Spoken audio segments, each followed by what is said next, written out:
Welcome to Bitstorm, a comedy game design podcast by two guys who know nothing about comedy nor game design. I'm Ben Slinger, and with me, as always, is Trevor Scott.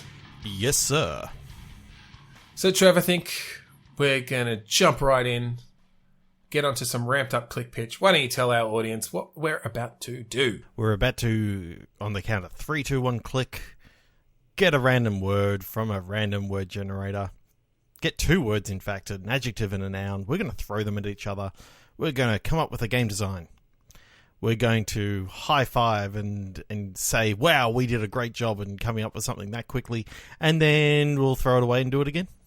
Yeah, there will be a little bit of self-congratulation in there, I'm sure, if it turns out well. But there'll also be some self-deprecation if it sucks. So, you know, it all evens out in the end. Yes. So let's do it. 3, 2, 1, click. Okay. I have fragile debt. And I have disguised want. Okay. So I'm immediately going to someone trying to go incognito to, like, get rid of a debt in some way. Mm-hmm. Is it a debt collector? Oh, you play a debt collector. Yeah. That could be interesting. Yeah. So I'm picturing a debt collector as kind of like the bounty hunter for collecting debts. Like it's not the typical sort of ring up and be, you know, absolutely horrible to people on the phone. No, I don't think this is like turning the up credit card company. Yeah. Well, look, let's think of a setting here. Rather than a contemporary setting, we could sort of go future, we could go past, we could go... I mean, those are 2 directions on one continuum. We could go fantasy, could be a fantasy debt collector. Caveman debt collector. I'm kind of picturing... You owe me rocks! I'm kind of picturing that this is a... I kind of like the idea of going... almost an alternate timeline of our own, like contemporary looking, but in a complete, you know, so alternate history, sort of thing. I'm picturing that you being the debt collector, you particularly handle like corporate cases. So you're going after like CEOs and that sort of stuff who have borrowed a whole heap of money and then have like, you know, tried to hide it away and all this sort of stuff. So is this like the John Wick of debt collectors? Yeah. That he doesn't go in and kill. He just goes in and somehow like extracts money and via torture and yes, maiming and intimidation. Yeah. So I think this can actually be a global sort of thing that you work for the World Bank. So I think in this place. Or in this world, there is a World Bank that actually, you know, controls all the money, and so this is a sort of a high capitalistic society. Well, I'm thinking it's at the end of the capitalist society. It's this new World Bank has come in and has bought up all the debts of all the companies in the world, and your whole thing is to go out and basically redeem all that money, bring it back into the corporate into the World Bank so that Utopia can actually... So your goal... is to basically destroy all the money. The bank's goal... The bank's goal is to hoard all the wealth so that they can... Give to the poor. End... Rob from the rich to give to the poor. Get rid of all of it. Yeah. And just destroy it, and now there's no money, and money's not a thing. Okay, do you know this as the, like, I guess the sort of most treasured debt collector or the most effective debt collector on the World Bank's payroll? Or are you just in it for the maiming? I think you start off in it for the maiming, and then you're in it for the message behind it. Mm-hmm. As you sort of work your way up the ranks and find out what's happening, or like get to talk to the bigger wigs. So I think, again, because I've been playing a lot of Hades and that sort of stuff, this is a roguelike where you're going into corporate offices. a roguelike or more of a level-based sort of, you know, because a roguelike to me, you need to, like, the story itself needs to sort of be enough that you like playing it over. I mean, Hades does it in a very different way, but it's fairly unique in that. To me, it feels more like a longer term thing where you are going through multiple levels in that way and clearing them out, essentially. Well, my thing is, I think by going through random companies, so there's always companies that have borrowed money. Like, there's billions of companies in this world, effectively. So it's... Okay, we can do procedural, though. Yeah, we can do procedural without it being a roguelike, though. So we could just do... Yes, it essentially creates this, like, huge network of companies that are connected to each other in different ways and have particular employees. Yeah. So I think when you first go into a place, depending on the... how big this company is depends on, you know, how many levels you're going through effectively and how much security force that you may have to actually come up against. See, I was thinking of it more less as just a pure kind of beat 'em up that take on tons of enemies. I think you're trying to do a more precision strike here. I'm talking about for when things go south, because it's inevitably going to go south. And you're going to be having some robust fighting things in which you can throw a CEO into, like, out of a window sort of thing. I think it needs to be more, again, precision than that, though. I don't think it's you're taking on tons, because that doesn't feel like the right type of thing for this, like, debt collector who's there to intimidate the person who can give them the money, right?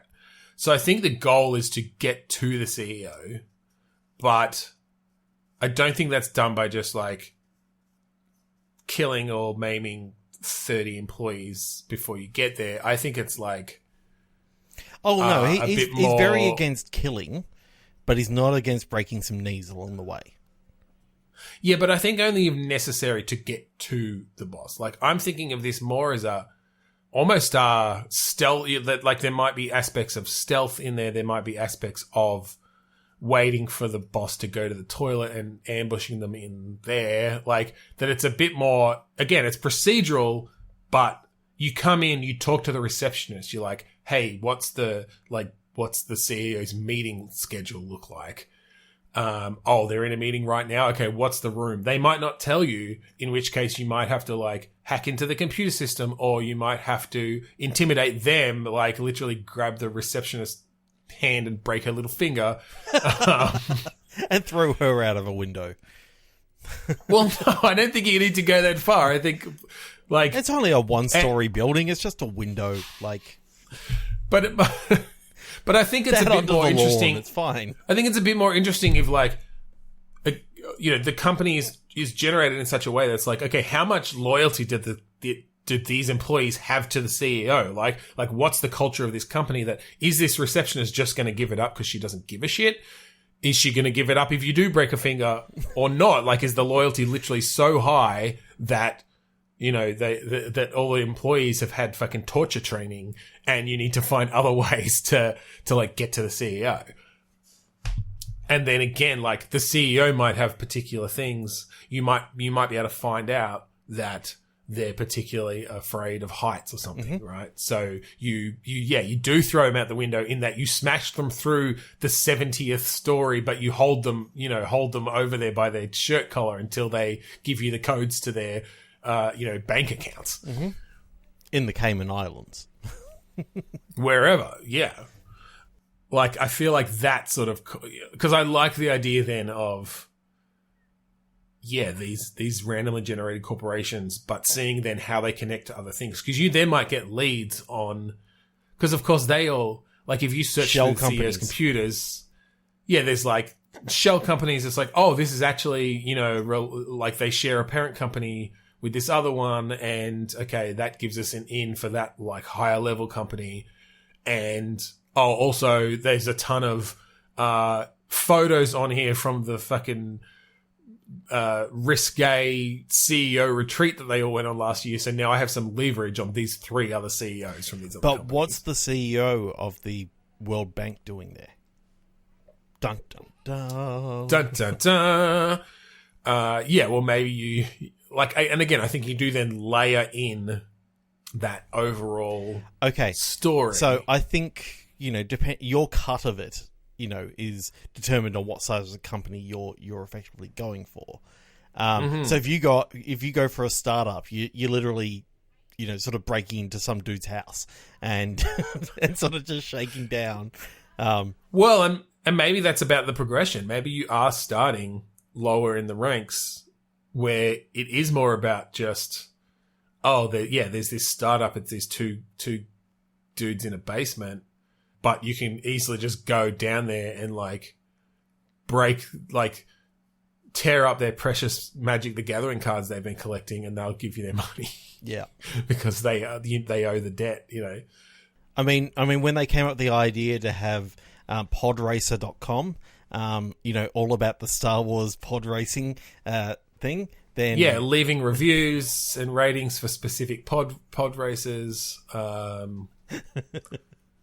I mean, you did say this is an alternate future, and it's where they actually spun off Episode 1 into a whole series of movies based around the sport of pod racing. Exactly. So it made sense. There was a gap in the market there, but they borrowed a lot of money to do it. I mean, Jon Favreau, when he came up with the idea for the pod racer instead of the Mandalorian, in this universe, it blew up.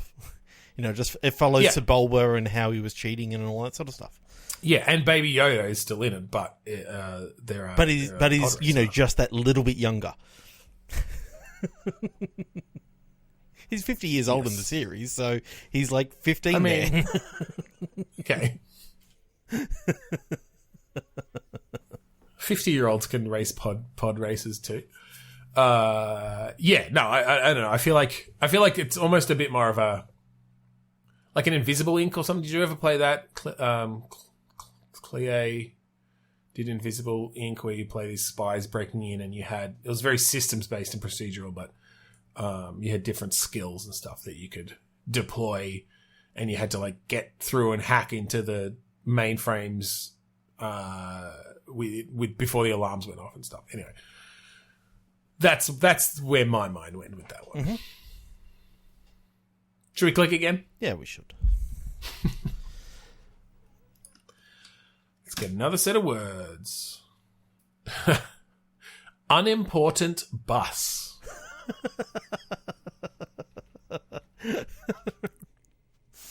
Hang on. Shock contracting. Shock contracting. Okay. Ooh.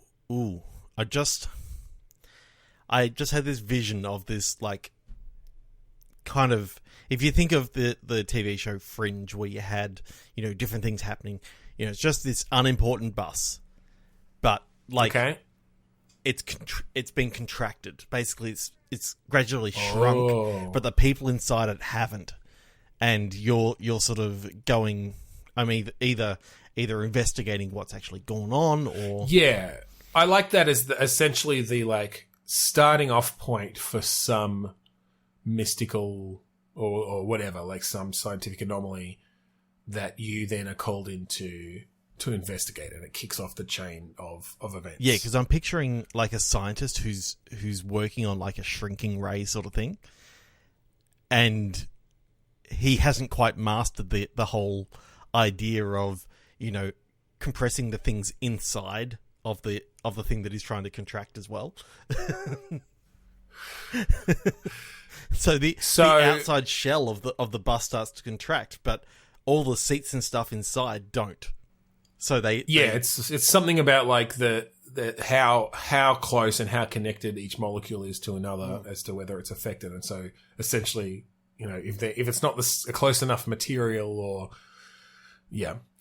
okay. What I kind of liked about this, though, especially the way you mentioned Fringe, was that this could be a bit more of a Fringe or an X-Files-esque sort of thing, where you have a number of investigations So this is just the first one, and so you don't play the scientist who made this shrink ray, but you like that. That's how it happened. Essentially, it's like someone either, I don't know, stole this guy's tech because they're like, oh my god, shrink ray. Fuck like, no, it's this dude. We know that it's this dude. Like, you think he's done it himself? He's done it himself. He's this is how he's testing it. Like, he lost all his funding, so he's going out there and he's becoming like a supervillain, a la, Dr. Horrible or something like that. Dr. Horrible. Okay, I do like mixing up the sort of like X-Files-esque thing with superhero-ish stuff. In that I don't think you play any sort of superheroes, but it's more this technology's got to the point that that people are starting to crop up who are either can sort of be designated as a supervillain or a superhero. You've got the Batman style or the Iron Man style. Yep. Rich billionaires putting together this tech to help people. It's 100% all scientific stuff. So there's no magic involved. There's no aliens. There's no gamma radiation. No, and it's all tech based. It's tech. I don't think there's nobody's got heat vision. In fact, what I loved about, have you seen The Invisible Man? Like the new one that came out? No. That was a great version of the Invisible Man story because it was all tech based. And how scary it would actually be if someone came up with this sort of tech and wanted to, fuck with someone, basically. Well, and I guess you just need to define where the edges of that tech are as well, because I mean, you can extrapolate tech to the nth degree where it becomes but it's not someone indistinguishable from magic, essentially. But it's not someone being able to stop a bullet just by standing there and just ping off their eye or whatever. A la Superman Returns, but instead, these are mortal people who just they've got Tony Stark level of intelligence. Some of these people, and some are good and some are bad, and you're essentially start getting embroiled in the different sides of this thing that crop up. I think this is like maybe just starting. Like, this isn't a world where there already are superheroes and supervillains. I think like this shrink ray guy is literally the first supervillain, or like the first, in that way, in that it's like around this grand technology. And across the course of the game, things shift, and you do start getting these superheroes who come in, and they're like maybe working with the government or whatever, and you don't agree with that or something. So my question is, has this world ever had comic books before? Because I like the idea that they haven't. So the idea of this supervillain thing is completely foreign. Or they do have comic books, but they're not superhero. No, they're all Archie. They're all like and Garfield, or just like crime novels, or like crime graphic novels and stuff, or like the big, like the big popular sort of style of comic books is like fairy tales or something. I don't know, like something that's not around. Okay, I kind of like the idea that you, as either a PI or something like that, you actually have a comic book that was written about you. Okay. And so, someone's almost taunting you to sort of come out of semi-retirement. All right. So you were... Okay. So this is, I feel, bringing it in a bit more of a noir direction, which I like, actually, because I like the idea superhero, noir, and tech. That's just... Well, and just that a lot of the comic books in this world were, like, noir. Like, they were, like, PI comics and stuff. And so, yes, there is a very popular series based on you, and it's well known. Yeah. That it was based on your kind of cases as a younger man. Okay, and it was written by your receptionist. So she just listened to all the things. Okay, so now we've got a Sherlock Holmes-esque situation too, which I like. But I think Shirley Watson. Well, I just like the idea that, she didn't feel like there was much to do as a receptionist for a PI, so she wrote these cases up basically as fantastical stories. And Drew, like I like the idea of her sitting there sketching out these like super dramatic scenes. of what might often be relatively mundane stuff. But now it really is getting into this, like, actually more outrageous kind of cases. Well, I think what could happen is you actually, you've been out of retirement for like a year or two, and you come back in, you say to her that you need her help because she always knew the right people to call and all this sort of stuff. Mm-hmm. And when you're checking out through some of her drawings and stuff, you actually start seeing, like, some of these things that are happening were, like, in some of her rejected stories. So she basically thought, oh, no one would believe something like this with, science going out of control and like. Okay, so she didn't just embellish actual stories. She kind of she embellished the truth a little bit, but then she also made up these fantastical. Yeah, but she never actually published any of them. So I think it's that whole thing that you start going through them and you start seeing that someone's obviously, either got control of or got access to this stuff, mm-hmm. and or it's her, or it's it's a mighty big coincidence for it to, like, be there in her stories. Yeah. Okay, I like this. I like focusing it around comic books a lot because then essentially, like, she's the only, like, creator of graphic novels who's thought, like, she's the first person to think of superheroes and supervillains, basically. But I think you definitely have to set the scene first of this is a world where, the most popular comic books are PI novels and crime novels and or stories, and I like that. So are you pulled out of retirement for this because of your fame? I think you voluntarily decide to come out of retirement because basically you're seeing all these things start cropping up in the news, and nothing's happening. Okay, so is it that, all right, maybe it's this first case of the shrink ray. Yeah.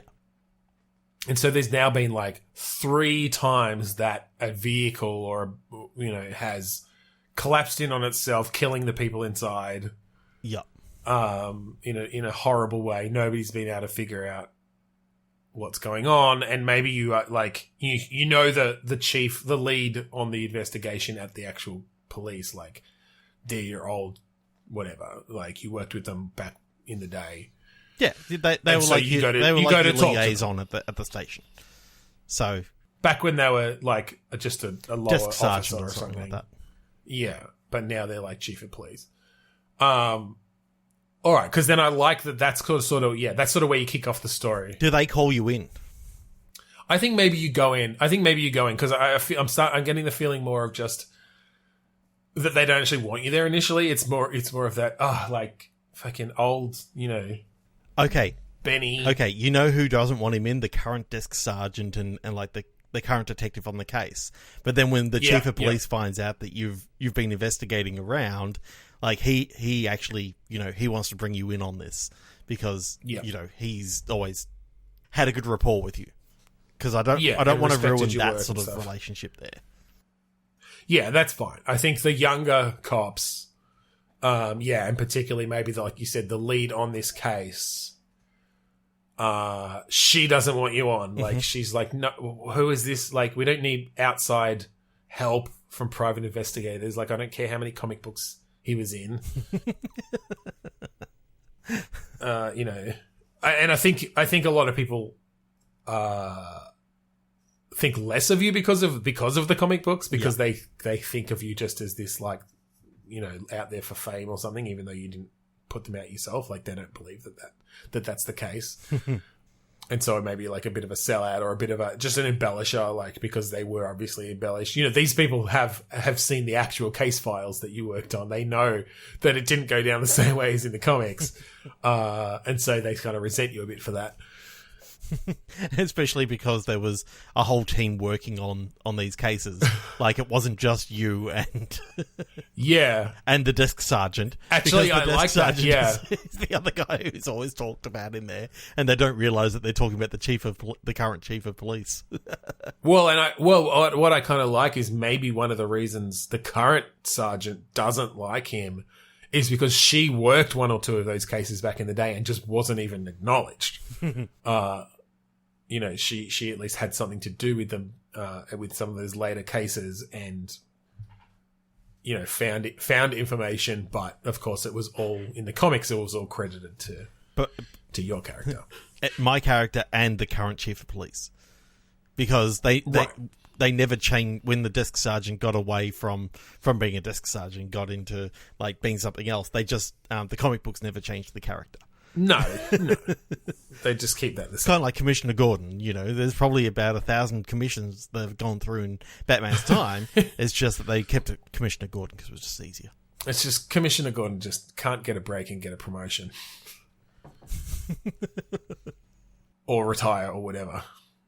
All right, I like that. So what are we thinking from sort of an investigative gameplay perspective? Is this mostly like kind of point and click ish, just the standard kind of finding, like dialogue based, going through and talking to the right people? Yeah, I kind of like the idea of it being a cross between the CSI games where you've got a location and you've got to find the evidence and that sort of stuff, and then you've got the typical point and click sort of stuff afterwards. I don't think you've got too much of the investigating the actual evidence after the fact, but you know, you got to do a little bit more than what you had to do in, say, the Police Quest games to find the evidence. Like it's more around, okay, where could there be some fingerprints? Where could there be some other things that? Yeah, and I think it's more just about, okay, you get to a scene, you get to investigate a scene. It's like I mean, in a point and click fashion, it's essentially what are all the things I can click on and look at, but that's going to give you some information that you can then. Like you start to gather information about the scene. It's like, oh, this scorch mark, you know, let me send that to my receptionist. She's going to look it up and see that it matches whatever the color of a particular scientific experiment that went wrong. Because does then the rise of this superhero, I feel like maybe it's just one, and it is like a Tony Stark-esque, Batman-esque, you know. Are they known? Are they out when they do it? Is it literally, oh, fucking, you know, Billy Ritchie Pants is using all his money to fight crime now? Great. I kind of see them as like an Iron Man type of just owning up to the whole thing. Yeah. Of, I am Iron Man. And, you know, I am Richie Pants. Oh my god. We should have got it from the name. Yeah, I like that, because that brings some tension then, because I think there's something suspicious even about what he's doing. Oh, because he's got a lot of money and, you know, he's... Yeah. It's very convenient that he just happened to have this suit ready for... Oh, and I kind of like the idea that he ends up with working versions of some of this tech that's going wrong. Like... 3 cases in, he's suddenly got a shrink ray that works. And so maybe he's actually been like commissioning, funding these different people to do this sort of out there unethical science so that he can essentially solve it when necessary, but also have all these tools for solving other crimes. Yeah, that's cool. Yeah, I love the corrupt billionaire sort of thing. But yeah. Because I mean, really, the fact that he's billionaire, it's a tautology. That's a tautology. It's a truism. Corrupt billionaire. But yes, no, I like that. And then yes, the idea of this, you know, unpowered noirish PI solving that, is cool. How many cases do you reckon he'd be solving in this entire game? I mean, depends on how. If you're thinking a full length game, probably 5 or 6 only, I imagine. Because you'd ramp it up fairly quickly. Like the first 2 would be, you know, exposition setting, and then like that's probably when the superhero would really show up and be starting to do stuff, and then the next couple of cases would be dealing with him as he comes to try and help and starting to make connections. So the first case, or the prologue, would be the scene where the bus gets sort of contracted, and you being this crusty old PI, sort of maybe seen in the crowd, sort of looking at it, looking at the scene, and sort of, you know, and then, you know, sort of goes in on you know, your character, and then he starts doing the voiceover thing of saying, "It's been years since I've been involved in the case," and, you know. Well, and I think you do it all in a comic book style.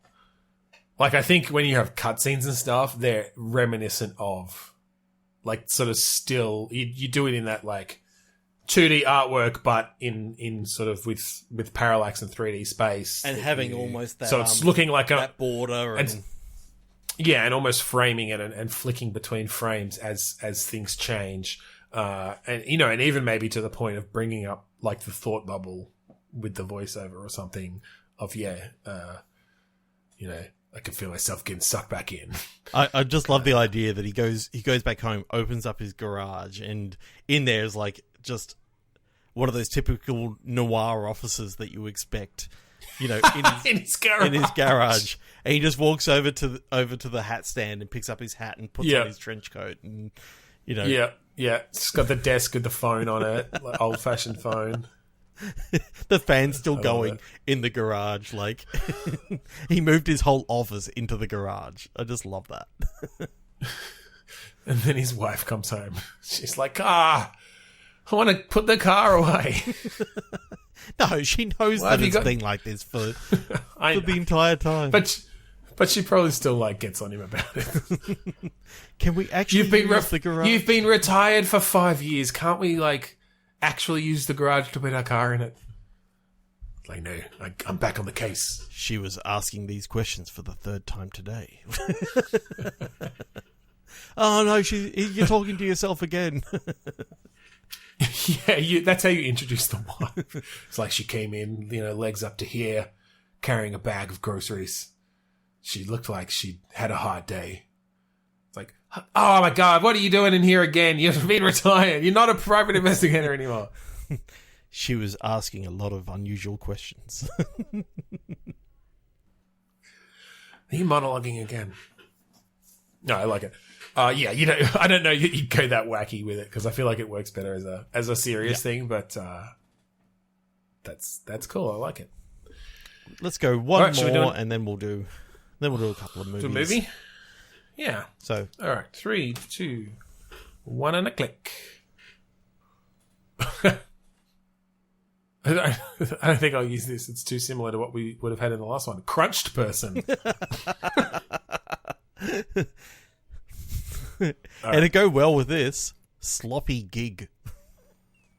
Okay, well, my next one kind of might too. Compulsory honey.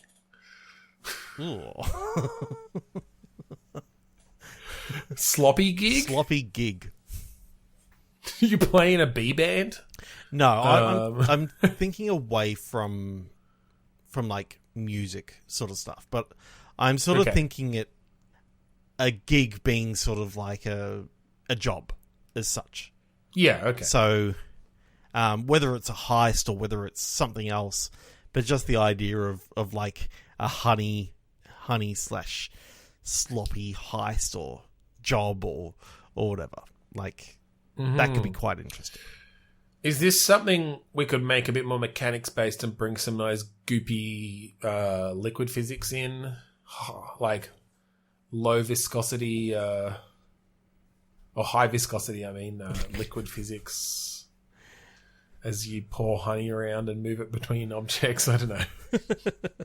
What was your other word again? Compulsory. Yeah, I don't care what else you steal. You gotta steal the honey. I got nothing. Let's click again. All right. Unaware ceiling. Diplomatic microwave.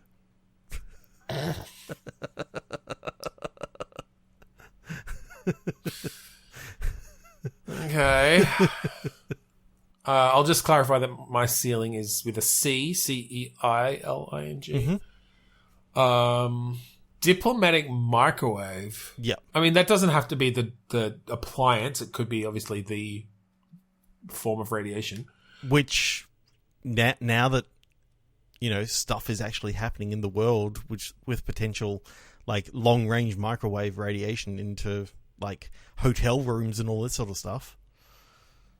Have you heard about that? What are you referring to?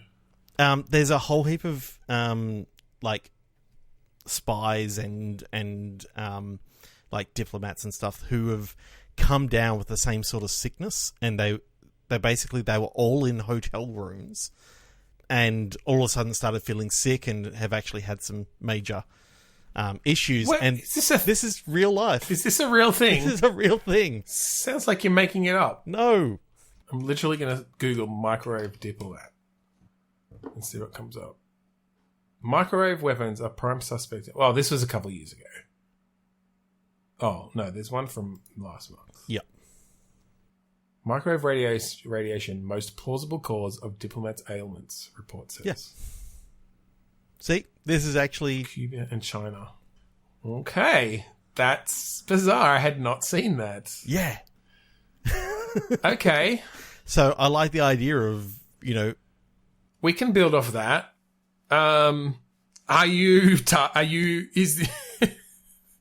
Is this some sort of like sniper-esque game where you from a distance are... I don't think you'll be using the thing. I think you're supposed to be the target of one of these weapons. No, I like the idea that you're using it. I'm Really? kind of liking this like, well, because we can't just have every one of our games, I don't know, be some grand narrative thing. We have to have mechanics sometimes. I'm picturing this as a kind of Rear Window-esque thing, except you're not trying to like solve a crime. It's like you have a target. And they're in this hotel. It is a puzzle game sort of thing. This diplomat is stopping my money from coming from the Cayman Islands. So therefore, the puzzle is the diplomat is in my way, and the solution is I'm going to kill him. No, that's not what I'm saying. I'm saying that it's kind of like a hide and seek ish sort of thing, and you have to find the right time. And you have to figure out who the diplomat is because you've got some information about them, and like they're going to be in a certain place at a certain time, or they're going to be wearing a certain thing, or they're going to be talking to a certain person. And so you're from a distance, like zooming in and like listening to snippets of conversation or seeing things that are going down. It's kind of like a Hitman game, except instead of walking amongst everyone, you're viewing them from a distance, and peeking in. And then at the right time, to prevent like some deal from going down or some talks happening, before a certain time, you have to have found them and fucking blasted them with microwaves so that they feel sick and can't do what they're doing, or like they pass out or whatever.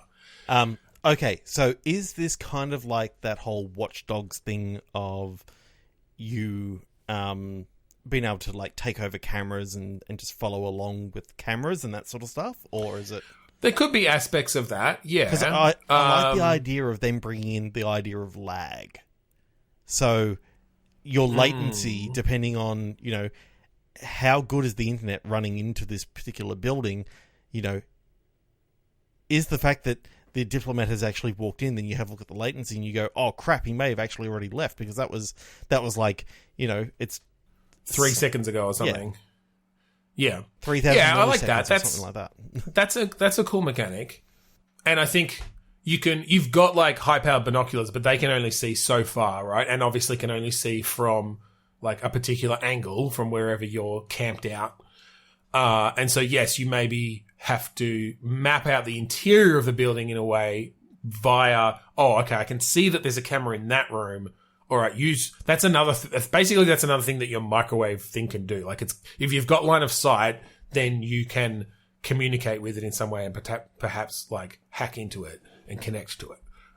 But yeah, it might be like the more things you're going through, or the more, if you don't have line of sight, because you've seen line of sight to this camera, so it's like, okay, I've got pretty good view, but like that camera's seen another camera and that camera's seen another camera. So when you're viewing that third camera, you might actually be like behind. What I like about this is you then also have to be wary of, okay, this particular network is unsecured, so this is fine. But if you hack into a secured network, there's a potential that, you'll be caught by their security and kicked out. Yeah. Yeah, so I kind of like this as a mix between something like Uplink. Is that what it was? The introversion one? But that's only one aspect of it. Like, you can go over onto your computer and, for all the cameras you found, you can connect to this one, connected to this computer system. But to actually do your job, you need to be looking out the window that's next to your computer and looking down your scope of your, powerful microwave rifle.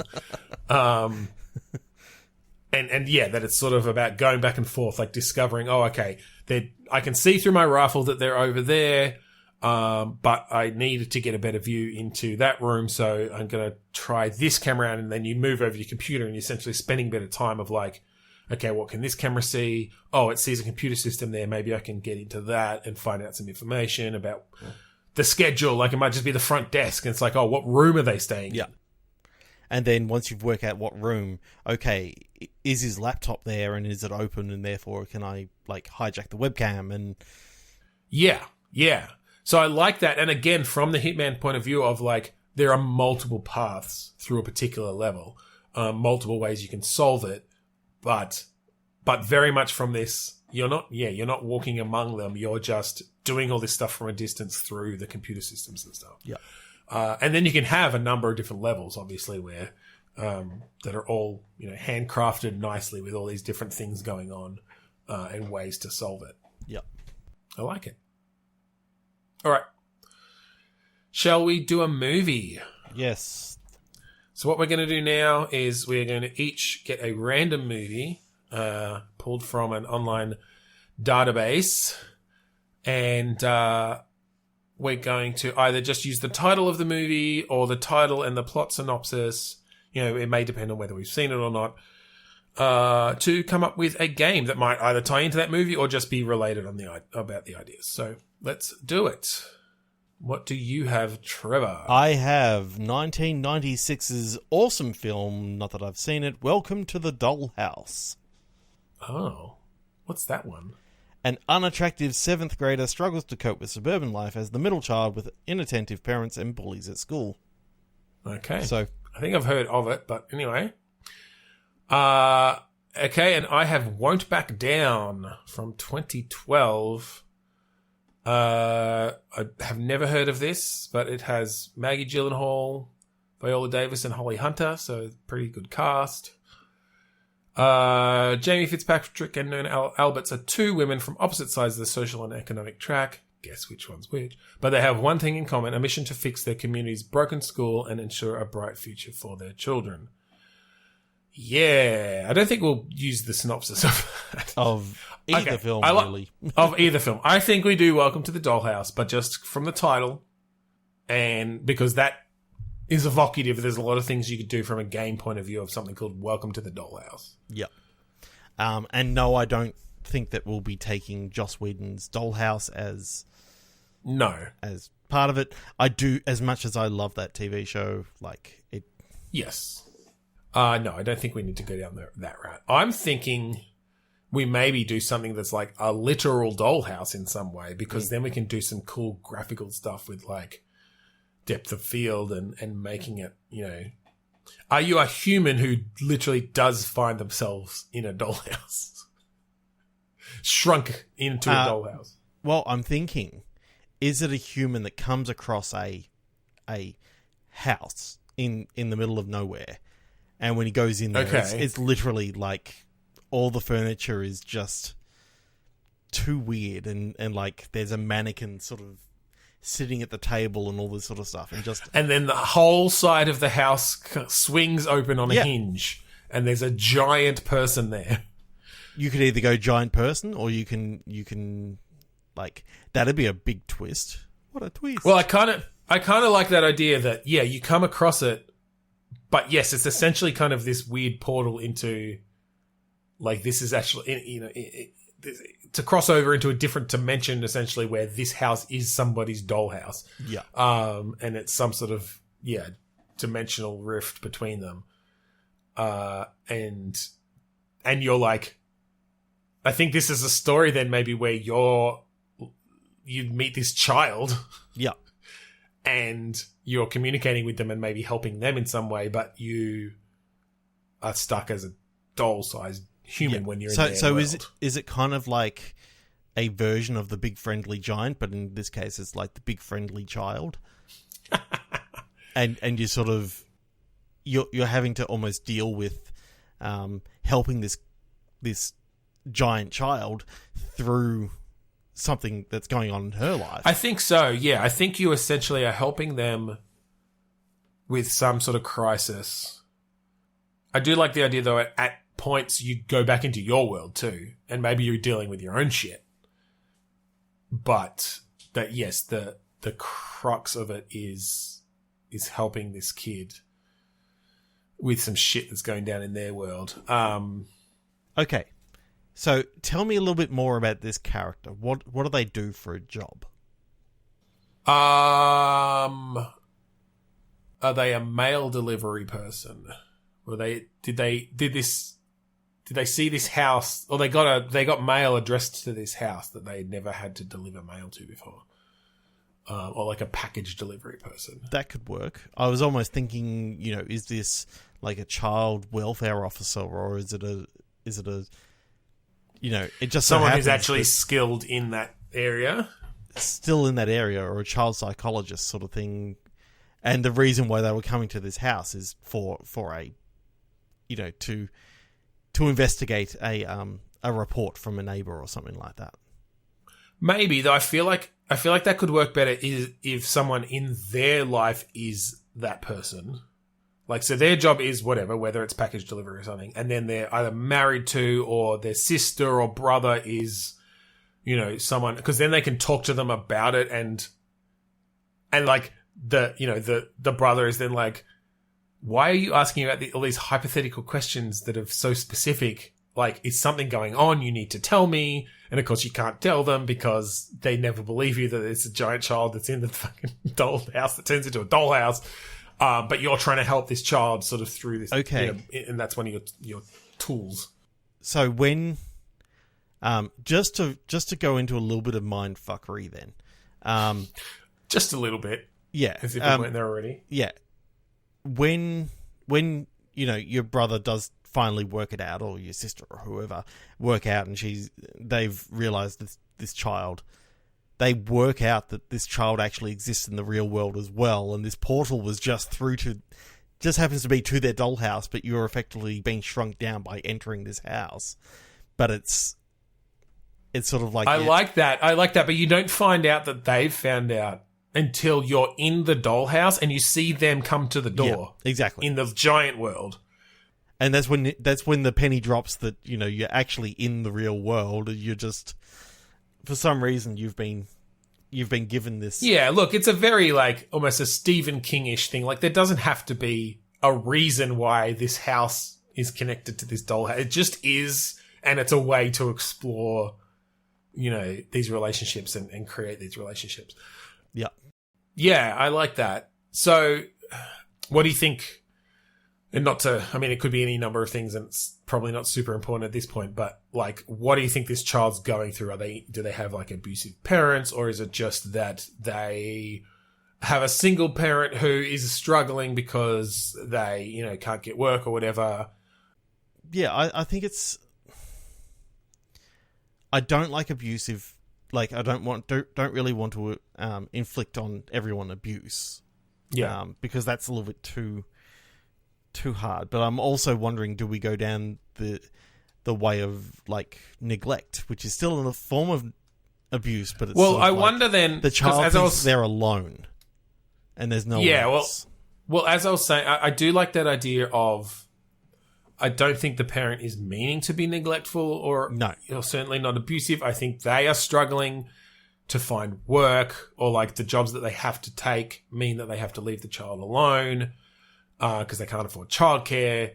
And they're now a single parent, and so it's all these things that have actually accumulated. So, yeah, I think this kid needed a friend. Yeah. And someone to talk it through and do all this sort of stuff, and then finally, you get the help that they need. Yeah, I think, yes, you get them the help they need. Well, but I think there's some tension there where when your, let's just say, brother figures it out and finds this person, there's now the threat that the child will be taken from the parent, which is not what you wanted, right? No. Like, this is not the best situation for them just to be taken away into foster care. Like, that's not the problem. The parent is trying. They just are struggling. And so maybe you're able to sort of then, I don't know how you resolve that then necessarily, but yeah, you essentially turn it around to somehow help the parent so that they've got the support they need, or you show up there. It's like in the real world and say like, this could go really wrong, but like, hey, I've been talking to your child from their dollhouse and I know you need help. Like, can I help you? But no, I think I like that idea then of, and we can play with the genders to try to maybe get less of the problematic stuff where that, you know, that could be seen really as a problem. And have it explained a bit better. But I think the resolution of it is you go and like essentially join the family, not necessarily even in a romantic way, but you manage to sort of befriend and help this family who needed your help. So I'm thinking so that we definitely don't have a white savior sort of thing, even though we technically are going to have it anyway because we're two it's cis white guys. It's hard with racial stuff for sure. Like, I mean, you can flip it around in different ways. The family who's struggling can be white and the person who isn't could be otherwise, but I mean, we don't have to specify at this point. No. But yes, I think you would definitely shy away from any sort of stereotypical, you know, minority family struggling and the white savior comes in and helps them. But yeah, there are definitely sensitive ways to do that and just make it then into a really nice story. It can actually be quite wholesome, I think. And just doing it in this very, like, it does feel very Stephen King-ish to me, in the way that that's set up and the way that it's mostly about characters and their relationships and that's cool. It's kind of almost like a, you know, her needing that friend has brought the dollhouse and sort of created this event or whatever. But in a way, it's also with I'm thinking with the dollhouse, like when you first see the house, and it's like I'm seeing almost a big 2-story sort of almost Amityville sort of house. Yes, I think we're picturing essentially the very classic dollhouse looking 2-story. Yeah. So it's rather fat on the outside, and then when you walk in, it's rather thin and has like a line running right down the middle that sort of doesn't look I think you could really play that, once you get into this house, it's very obvious that this is right. all fake and like very just not detailed furniture and whatever. Okay, do you find it out because you go into the house and you open up one of the cupboards and you see like a kettle or something and you turn it over and it's got like the word Mattel on the bottom or something like that, or Fisher Price, and it's like, oh shit, what the fuck is this? And then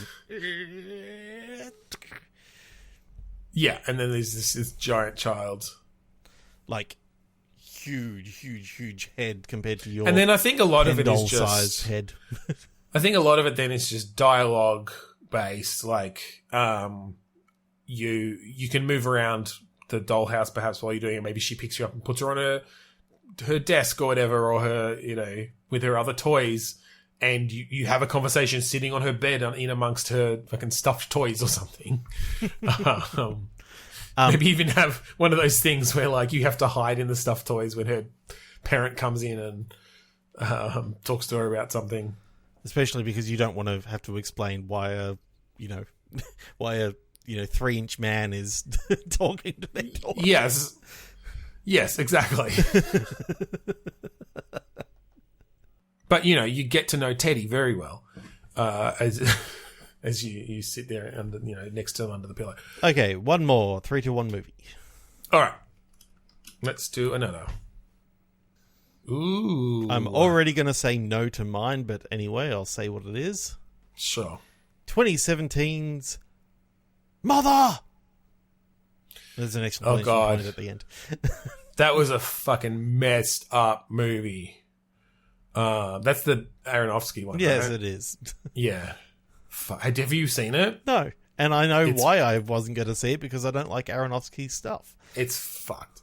Anyway, that's fine. I don't think we should do that. I have 1995's Empire Records. Nice.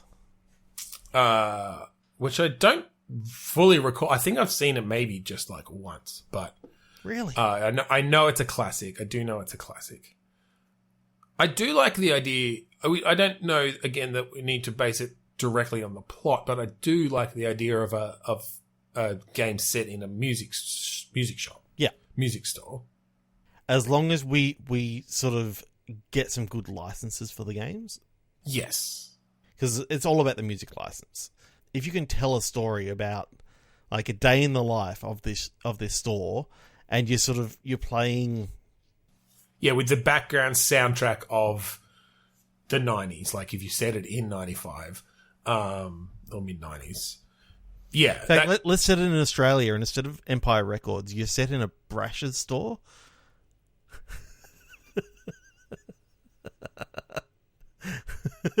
Why does Brashers keep coming up in the last few weeks? It's weird. That's like the third time I've said the word Brashers after not having said it in like 15 years. I don't know. I thought I'd have to say it. No, there must have been. I think if it was anything, I mean, was there? I think you do it in an independent store. Yeah. So do you remember? Do you want me to go through the plot things that happen? No, let's ignore the actual Empire Records plot and let's just come up with our own thing. I can see from here that they were trying to be absorbed by a large chain, which is part of the thing. But we don't have to do that. I'm also picturing, obviously, like High Fidelity is very much along, like has a lot of scenes in a music shop like that. Mm-hmm. But that's obviously much more about just the characters involved rather than the shop itself.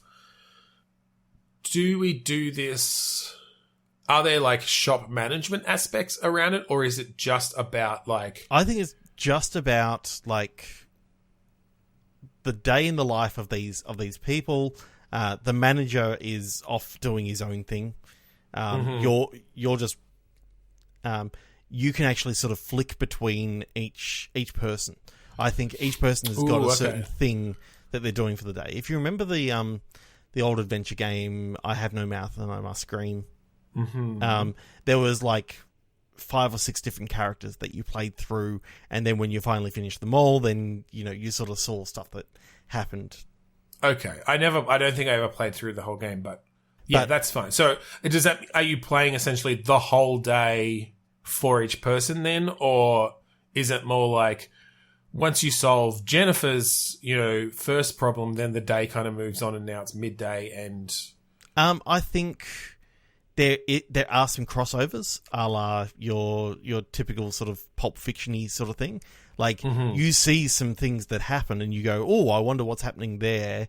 Why did this person run out of the the back room crying and all this sort of stuff. And then when you get to play her later on, you see why she ran out of there crying. Okay. So in that situation, I think you'd need to play them in order. Like you do this person's day and then this person's day and then this person's day. Or at least or you break it into sections and you do like the morning for each of them and then you do the, whatever, lunch break for each of them or something.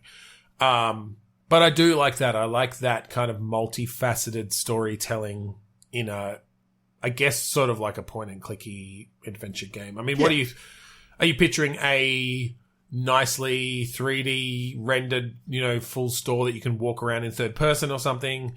Or are you thinking a side, nicely 2D animated and drawn store? I still need to find a way of doing like a point and click adventure game in a fully 3D environment. I mean, I think people have done it in that it doesn't feel necessarily. You wouldn't even necessarily describe it as point and click, but the mechanics are there. Of you can just walk around like even like a Last of Us or something, right? Like where you're just you're controlling the person in 3D, and there are a lot of scenes in Last of Us where you're just exploring an area. Because I think, or even say Grim Fandango, right? Like, because I think Gabriel Knight 3 had it like an interesting idea in the fact that you were basically you were the camera, essentially. You were the camera, and you were just going around everywhere, so you could actually see things that your character necessarily couldn't see. Mm-hmm. But it wasn't. I don't think anyone's got the 3D point and click formula down yet. Yeah, that was a little bit janky. A little bit Jane janky. Jane, isn't that who? Anyway.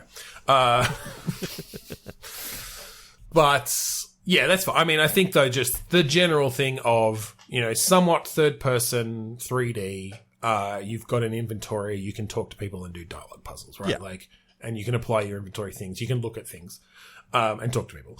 I like the idea that one of the things for one of the characters is someone's rung up for like a really rare record or something like that you see is in stock according to the system, but now you've got to go around and try and find out where it's actually been. Well, and then I like the idea that maybe one of the other people realizes that, like, you pull it out and then someone else comes over, they're like, whoa, what the hell? What do you mean we have, this particular record? No, you can't sell this. Like, I need it. And then there's a story thing there about having to sort that out.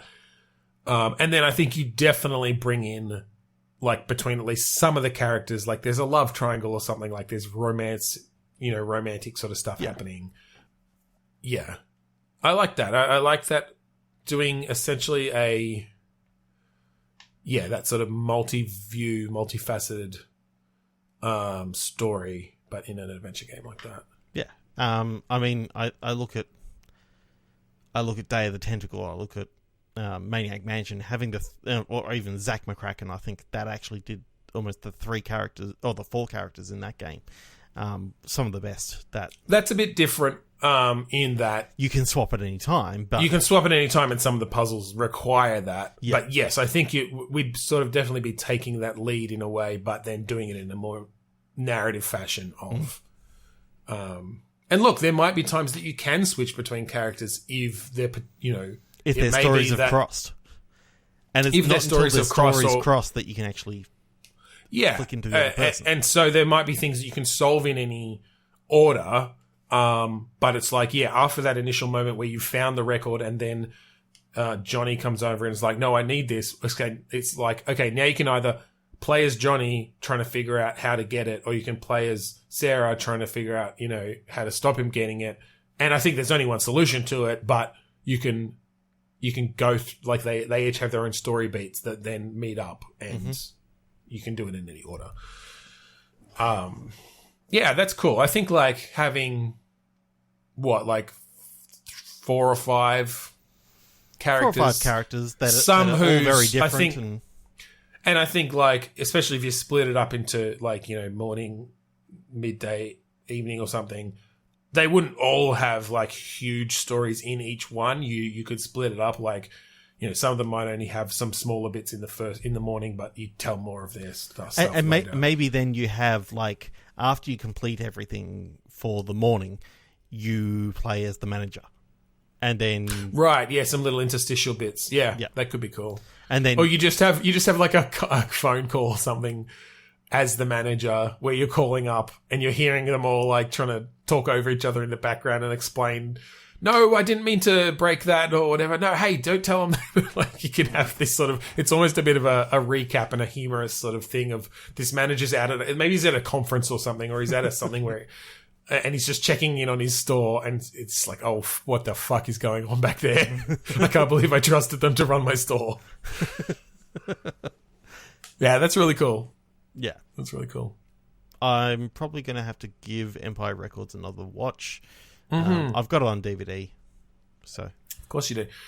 It's only in region 1, unfortunately, so I need to find an old DVD file.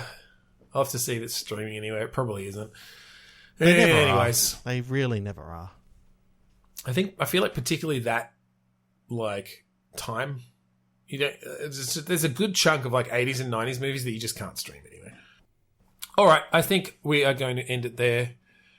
So thank you for joining us this week on Bitstorm. If you want to find the rest of our episodes online, leave us some reviews, give us some feedback. Go to podchaser.com/Bitstorm. That's Podchaser, not Podracer.